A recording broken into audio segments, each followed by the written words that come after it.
What was your faith like before? My faith in my early adult years was non-existent. I really didn't have a relationship with the Lord. I realized that I wasn't in control. I got on my knees and asked God for peace and grace and felt this incredible presence. I remember going through that whole process where I just had this sense of peace.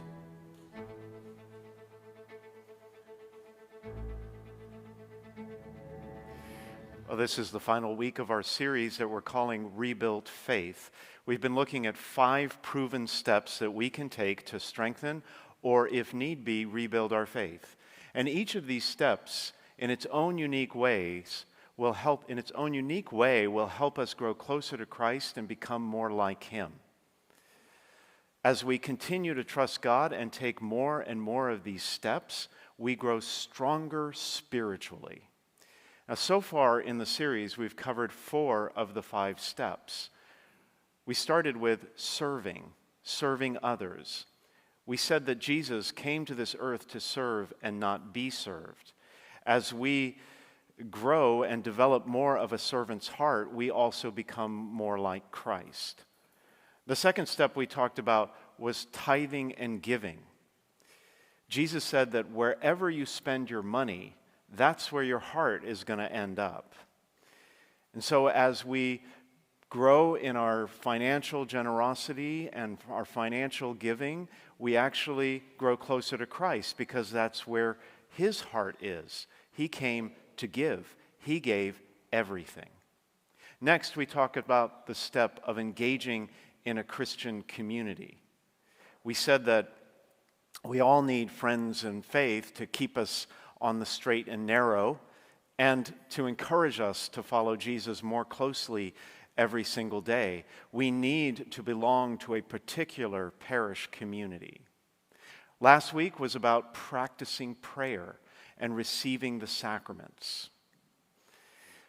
These practices deepen our friendship with God, and they give us the grace and the power to be able to love others as we should.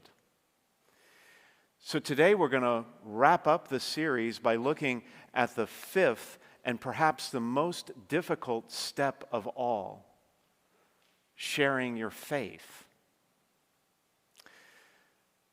At the very end of Jesus' time on this earth, He told His followers that He wanted them to go out and make disciples of everyone in the world. He wanted every person in the world to become a disciple of His. It was His last and final instruction to His followers. And it became the mission of the first apostles.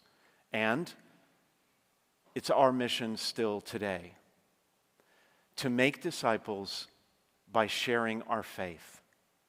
The idea of sharing faith is something that most Catholics were never taught. Long ago, the mission fields, were way out there, somewhere across the globe, in another country, among people that had never heard the name of Christ. But today, the mission field is right here. It's in our own backyards. It's your workplaces, your neighborhoods, your schools, your communities, and perhaps even in your families. We all know people that do not have a relationship with Christ. Some people were never brought up going to church. Others have drifted away and disconnected from their faith. Either way, it's an opportunity for us to do what Jesus asked us to do.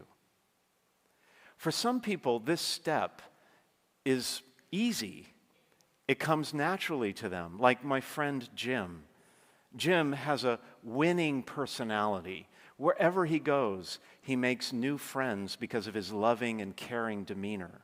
And he's not afraid to ask people if they're Catholic or if they believe in God. But for most of us, sharing our faith outside the church, well, that's way outside our comfort zone. We worry about offending people. We don't want to force our beliefs on others. We may not know what to say, or we feel ill-equipped to discuss matters of theology and doctrine. So why would Jesus ask us to do this? Why would he ask us to do this kind of work in the first place? The short answer is because it was his work, his mission, the reason he came to earth.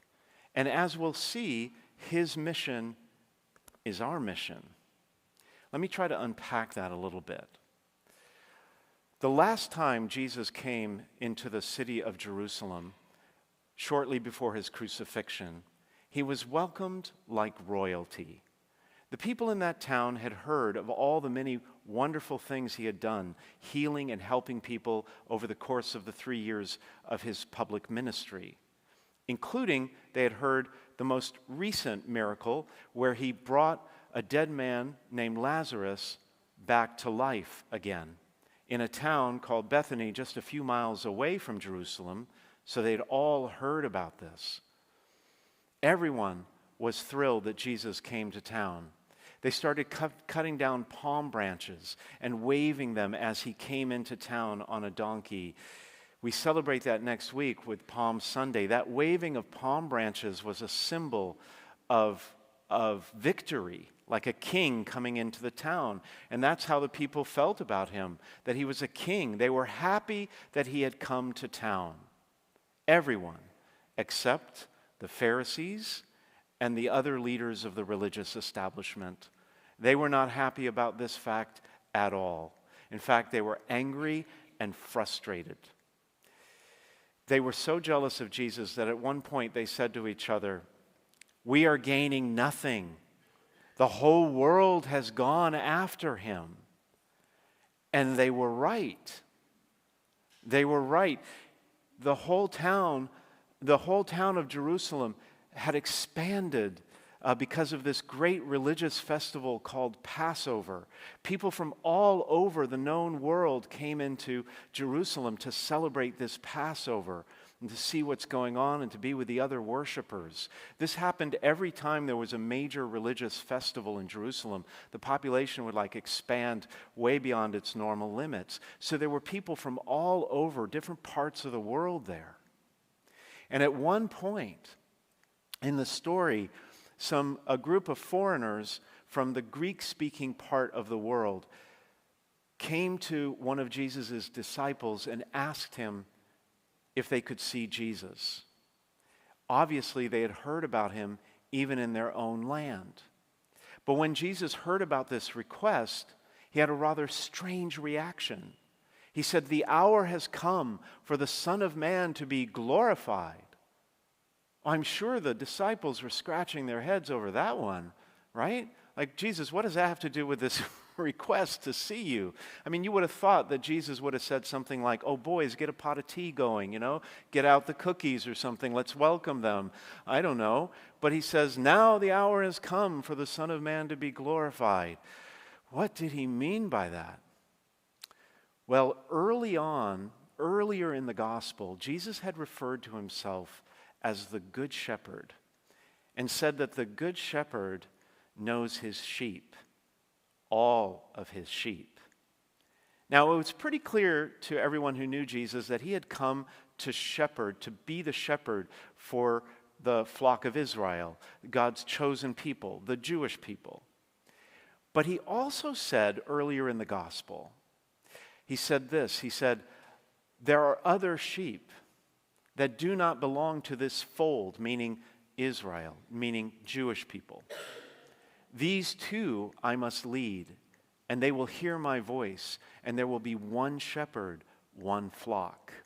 Now things are getting clearer a little bit. The mission of Christ was to gather in all people, Jews and Gentiles, good people and bad people, saints and sinners, believers and non-believers, into one large flock for God. And this great ingathering of all people for God would happen through the suffering and death of Jesus. And that's why he said in the passage that he was troubled, because he knew it was close at hand. His suffering was close at hand. But he also knew that through his suffering and death, he would produce the fruit of redemption for everyone, for the whole world. And that is why he said that the time had come for him to be glorified. The arrival of these Greek-speaking people who wanted to see him was a sign to Jesus that the time had come, that for the whole world to be gathered in, for the crop to be gathered in for God, so to speak, for all people to be part of one flock led by one shepherd, Jesus. Through his death, through his suffering and death, Jesus would be glorified because through his suffering and death, he would make it possible for every single person to experience salvation through faith. And that's why at the very end of the passage today, he says, when I am lifted up from the earth, meaning up on the cross, when I am lifted up from the earth, I will draw everyone to myself. This was God's vision from the very beginning, that one day all people would come to know him and believe in him through Jesus. And it was his mission to make that happen. It was his mission to make disciples for God. That's why Jesus had come. And it's still our mission today. It's still our mission today because if you notice what Jesus said in the gospel passage, he said, everyone who follows me, everyone who serves me must follow me. In other words, everyone who serves me must follow me and do what I did. Follow my example.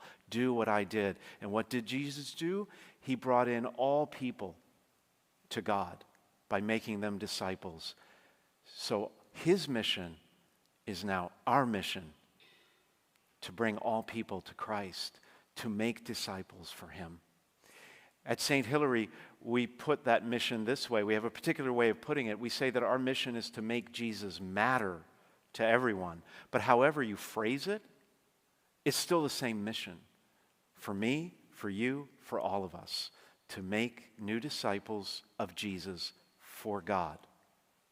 So at this point, you may be wondering, well, Father, that sounds great, but I don't really know how to do that in my life. So I want to offer two very simple ways, non-threatening ways, for you to share your faith with other people. First of all, be ready for questions. Anticipate challenges. There will come a time when someone will ask you why you go to church instead of all the other things you could be doing on the weekend.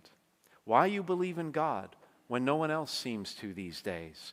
Why you send your child or grandchild to a Catholic school when there are perfectly good, free public schools in the area.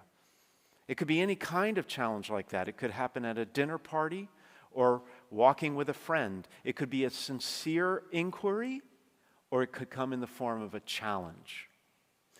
One of our staff members, an administrative assistant, Diana, who used to work here up until, I guess, about 2 years ago or so, when she moved to North Carolina to be closer to family.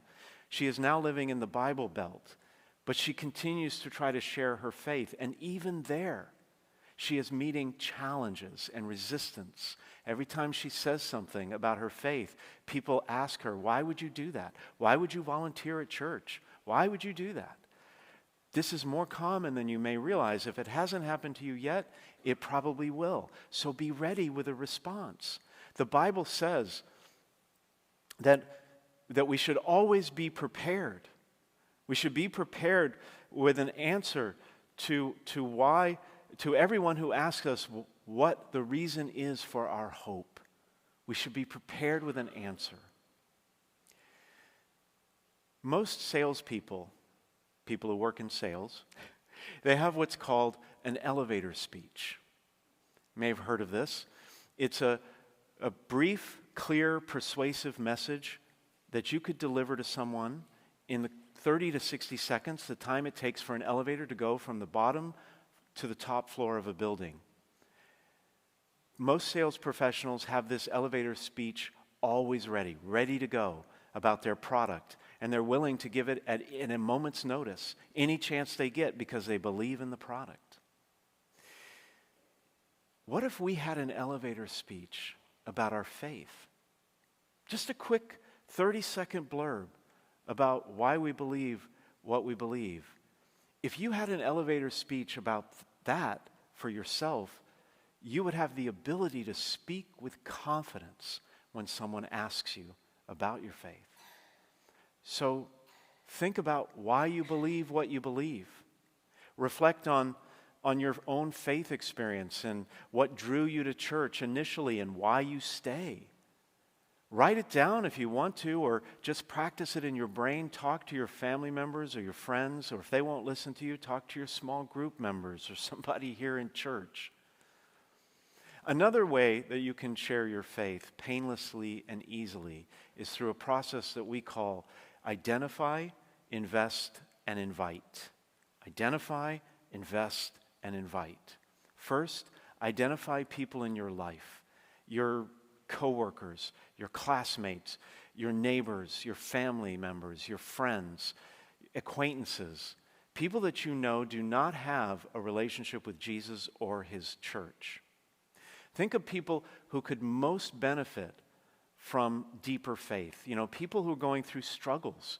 Maybe they're struggling in their marriage, or they're struggling in their finances, or maybe they're struggling with a loss and are feeling lonely. Maybe they're struggling with a health crisis. Maybe they're struggling with their career choice. Or think of people who are facing a milestone in life. You know, they're getting married, having a child, getting another job, moving out of town, getting promoted at their job, downsizing and retiring, or becoming an empty nester. These are major transitions in people's lives. And it is at times like this where deeper faith can really help them navigate those transitions or deal with the struggles that they're facing. So invest then in those people. Identify them and then invest in them. Pray for them. Talk to God about them. Talk to them. Ask them to tell you their story. Listen to their concerns. Be a good friend. That's easy. Anybody can do that. You might even, if the right point comes up in the conversation, you could share your elevator speech. But definitely, when the right time comes, invite them to church. Identify these people, invest in them, and then when the time is right, invite them to church, and we'll do the rest. Do you know what one of the most common reasons people say that they don't come to church is? It's because they're not sure they're going to be welcomed because they haven't been invited. So invite. It's easy and a painless way to share your faith. We'll do all the heavy lifting here. There was a little detail in the gospel passage. I don't know if everyone caught it. But did you notice that when the Greek-speaking people came to Philip and asked to see Jesus, he didn't go straight to Jesus to ask him about the request. He went to Andrew. And then Philip and Andrew went together, and they approached Jesus about the request. Sometimes people need someone like Andrew to go along with them when they're ready to talk to Jesus. You could be Andrew for someone. Wouldn't that be amazing?